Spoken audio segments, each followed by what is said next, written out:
আমার আজকের recipe soybean আলুর তরকারি। কতটা মানে এই গরমের দিনে কম তেল মশলায় এই সয়াবিন আলু বানানো যায়, বা আলুকে কোনোরকম কোনো তেলে না ভেজে কিভাবে সয়াবিন আলুর তরকারিটা বানানো যায় সেটাই আমি আপনাদের সঙ্গে শেয়ার করব। চলুন তাহলে দেরি না করে দেখে নেওয়া যাক আমার আজকের ভিডিওটি। সয়াবিনের এই রেসিপিটা বানানোর জন্য সয়াবিন কিছুটা পরিমাণ নিয়ে নিয়েছি, হালকা উষ্ণ গরম জলে সয়াবিনটাকে ভিজিয়ে রেখেছি 10 মিনিটের জন্য। আর এখানে আমি মিডিয়াম সাইজের ছোট সাইজের দুটো আলু টুকরো করে কেটে নিয়েছি। এবারে আলুটাকে আমি একটু সেদ্ধ করতে বসিয়ে দেবো। প্রথমে আলুটাকে আমি ইন্ডাকশনে বসিয়ে দিলাম সেদ্ধ হওয়ার জন্য। এখানে ইন্ডাকশনে আমি 700-তে দিয়ে দিলাম, এবারে সেদ্ধ হবে। আর এখানে সয়াবিনটাকে আমি এভাবে চিপড়ে নিচ্ছি জল থেকে।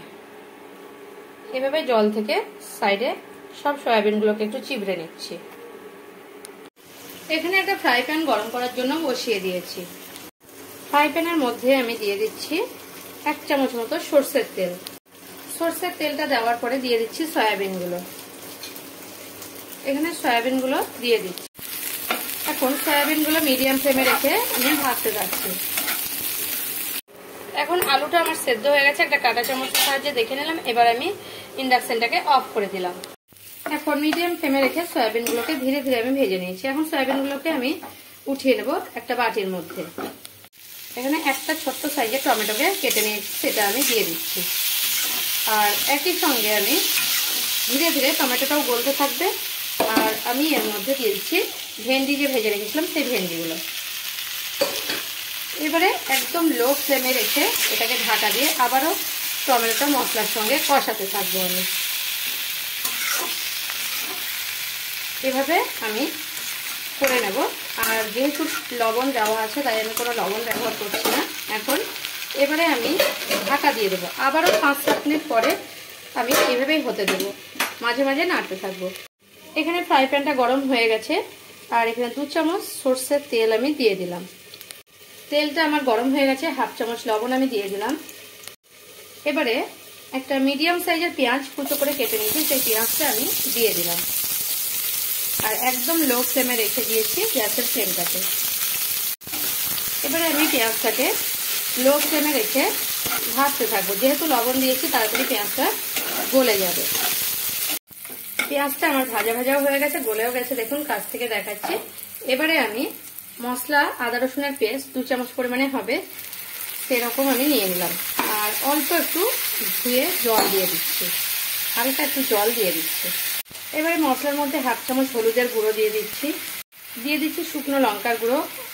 এখানে দিয়ে দিচ্ছি হালকা একটু অল্প 1/2 চামচ পরিমাণে জিরে পাউডার আর চেরা কাঁচা লঙ্কা 2টো। এবারে মশলাটাকে মিডিয়াম ফ্লেমে রেখে আমি কষাতে থাকবো।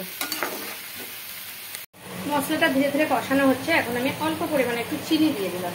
আপনারা চাইলে কিন্তু অ্যাভয়েড করতে পারেন চিনিটা। আমি সবসময় সব রান্নাতেই বলি আপনারা না চাইলে চিনিটা নাও দিতে পারেন, কিন্তু আমার ভালো লাগে একটু চিনি দিলে। আমার মনে হয় চিনি দিলে টেস্টটা ব্যালেন্স থাকে, তাই আমি চিনিটা দিই। এখন মশলাটা ধীরে ধীরে কষাচ্ছি আমি।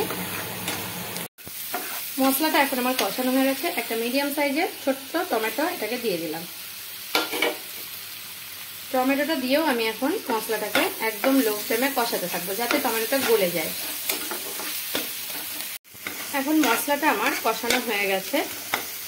এবারে আমি দিয়ে দেব যে আলুটা সেদ্ধ করে রেখেছিলাম সেই আলুটা দিয়ে দেবো। আপনারা চাইলে কিন্তু এই আলুটা একটু ভেজেও নিতে পারতেন, মানে নিতে পারেন যদি আপনারা চান, কিন্তু আমি যেহেতু কম তেল মশলাই করব বলে সেই কারণে আমি ভাজলাম না। আলুটা আমি দিয়ে দিচ্ছি। আর আলুটা দিয়ে আমি এর মধ্যে সয়াবিনগুলোও দিয়ে দিচ্ছি। আর দিয়ে দেব আর একটু জল। এবারে মিডিয়াম ফ্লেমে রেখে এগুলোকে আমি একটু মিশিয়ে নিচ্ছি।